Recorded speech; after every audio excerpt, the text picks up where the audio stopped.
चलिए देखिए मेरे साथियों, आपको इसके पहले पार्ट में कुछ क्वेश्चन निर्देशांक ज्यामिति के शुरू से लेकर कुछ निर्देशांक ज्यामिति को, जिसका आगे के पार्ट हम लोग इसके नेक्स्ट पार्ट में कर रहे हैं। देखिए आपके सामने क्या दिया है कि विभाजन सूत्र दिया है, बिंदु P के निर्देशांक निकालना है, x और y के निर्देशांक, जो कि बिंदुओं A x1 y1 और B x2 y2 को जोड़ने वाले रेखाखंड को यम रेशियो n के अनुपात में विभाजित करता है। तो विभाजन दो प्रकार का होता है, या तो अंतः विभाजन या तो वास्तव विभाजन। अगर अंतः विभाजन करता है तो इसके निर्देशांक निकालने के लिए फॉर्मूला है m1 x2 plus m2 x1 बटे m1 plus m2, m1 y2 plus m2 y1 बटे m1 प्लस m2। अगर विभाजन क्या है वास्तव हो तो m1 x2 minus m2 x1 बटे m1 माइनस m2 और m1 y2 minus m2 y1 बटे m1 माइनस m2, इस तरीके से निकाल सकते हैं। अगर वह पॉइंट मध्य बिंदु हो गया तो मध्य बिंदु के निर्देशांक x1 plus x2 y2 y1 plus y2 y2, इस तरीके से हम निकाल सकते हैं। अगला है हमारा तीन बिंदु दिया है x1 y1 x2 y2 और x3 y3, ये किसी त्रिभुज के शीर्ष के निर्देशांक है। तो आपको शीर्ष का केंद्र कभी पूछ लेता है तो क्या करेंगे, x1 x2 plus x3 y3 y1 y2 y3 y3, इस तरीके से अगर आप फार्मूले याद है तो आसान तरीके से मैथ में काफी अच्छा सा पकड़ बना सकते हैं और चार चांद लगा सकते हैं अपनी तैयारी में। इसको नोट डाउन करिए, फिर हम या तो स्क्रीनशॉट ले जाके चले।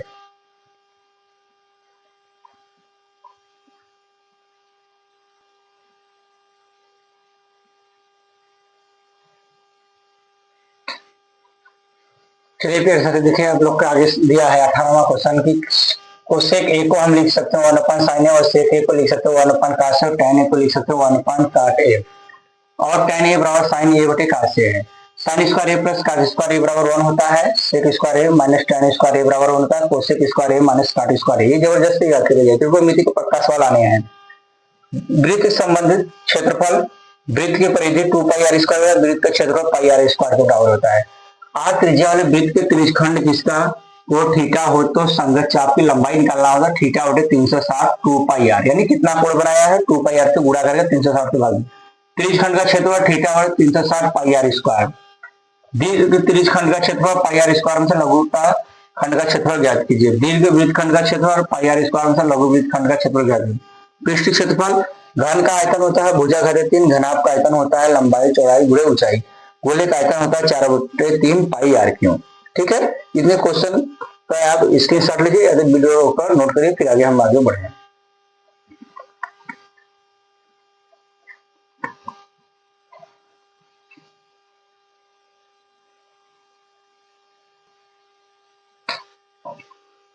चलिए मेरे प्यारे साथी, देखिए आगे क्या है, वलय का आयतन आपको कभी निकालने के लिए कहा जाए तो क्या करेंगे, 4/3 पाई r2 का क्यूब माइनस r1 का क्यूब, यानी ये वाय का त्रिज्या है, ये आंतरिक त्रिज्या होगा।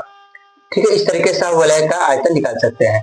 अब आइए हम लोग निकालते हैं शंकु का वक्र पृष्ठीय क्षेत्रफल होता है पाई आर एल, यानी शंकु का संपूर्ण पृष्ठीय क्षेत्रफल पाई आर एल में पाई आर स्क्वायर ऐड कर देंगे तो इसका संपूर्ण पृष्ठीय क्षेत्रफल आ जाएगा। पाई आर कॉमन लेंगे तो एल प्लस आर आ जाएगा। अब आइए शंकु का आयतन क्या होता है 1/3 पाई आर स्क्वायर एच, इससे आप क्या कर सकते हैं, शंकु का आयतन क्या कर सकते हैं, ज्ञात कर सकते हैं।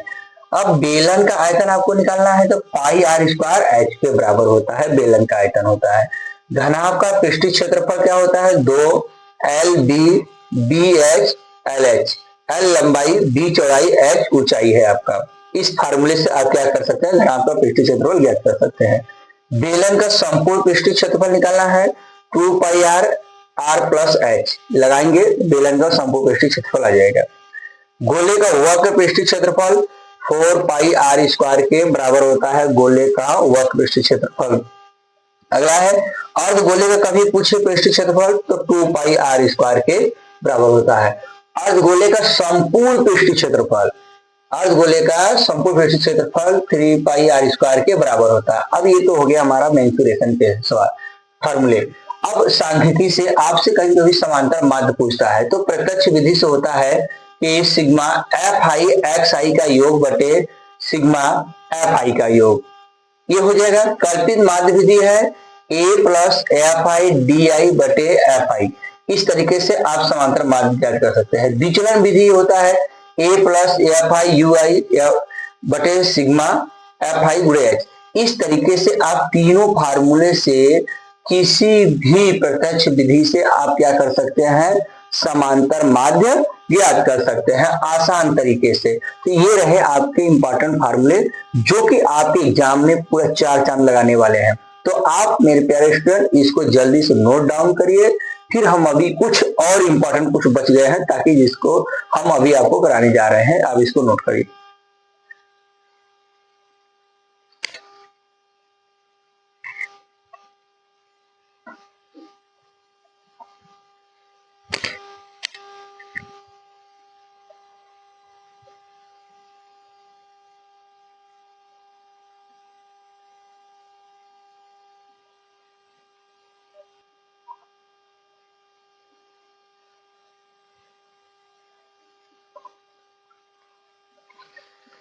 चलिए देखिए मेरे प्यारे साथियों, आपके सामने वर्गीकृत आंकड़ों का माध्य ज्ञात करना है। तो इसके लिए आपको शानदार फार्मूले को याद करके जाना है, क्योंकि ये क्वेश्चन एग्जाम में 6 नंबर का आने हैं। माध्य ज्ञात करना है L plus N by 2 H C F का मतलब है संचयी बारंबारता बटे एफ गुणे एच।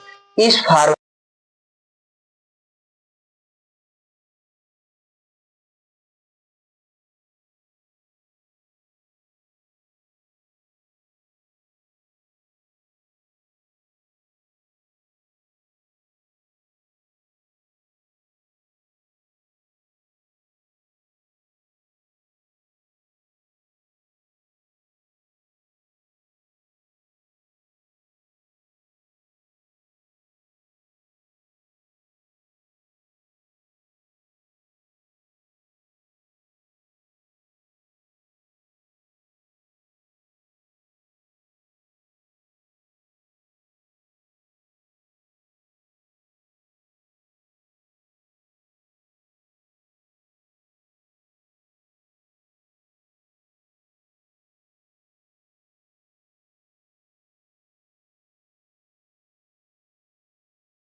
चलिए देखिए मेरे प्यारे साथियों, आप लोग के सामने आगे माध्य माध्यक और बहुलक में संबंध क्या होता है। ये मोस्ट इंपॉर्टेंट क्वेश्चन है जो कि हर बार एग्जाम में आने वाला क्वेश्चन है।